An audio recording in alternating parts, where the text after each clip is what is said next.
Hi, I'm T&M. Today I want to share something I believe many content creators and solo entrepreneurs face, but few talk about openly: the silent anxiety behind personal branding. In this age of social media and creator economy, building a personal brand feels like the key to success.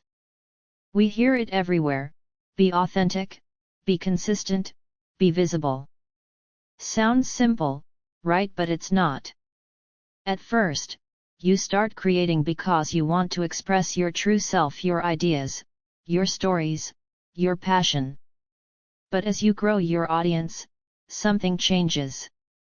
You begin to notice the pressure. The pressure to always be on brand. The pressure to be insightful, entertaining, or inspiring every single time you post.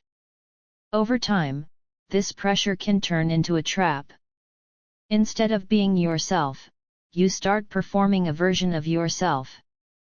You censor your feelings, hide your struggles, and prioritize what works over what's real.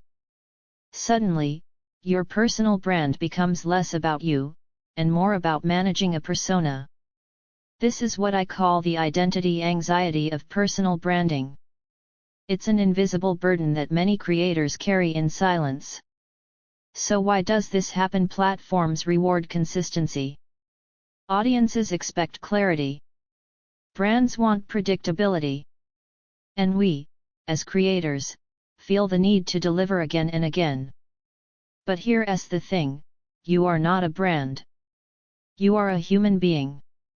You evolve, you have good days and bad days. And your content should reflect that, not be a rigid performance. If you can't change without losing your audience, then you don't have an audience, you have a cage. This brings me to two key points I want every creator to remember. First, your persona is a tool, not a prison.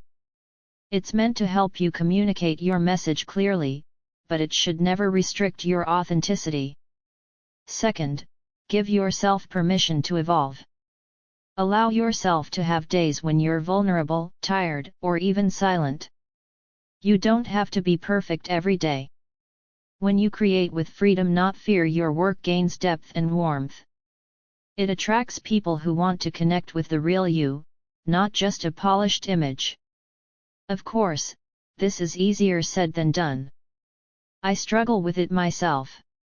There are times when I catch myself overthinking every post, worrying about how it fits my brand. But I'm learning to be kinder to myself, to embrace imperfection, and to prioritize honest connection over flawless presentation. If you feel this tension too between staying consistent and being authentic, you're not alone. It's a shared struggle in the creator community. And here's the good news: this struggle is a sign that you care. That you want to create meaningful work, not just viral hits. And that you want to grow not just a following, but yourself. If you want to dive deeper into how to build a personal brand that's truly yours with strategies that respect your growth and freedom, I've prepared a systemized course and resources to help. You can check it out anytime at tmtm.gumroad.com. Thank you for spending this time with me. I'm T&M, and I'll see you in the next video.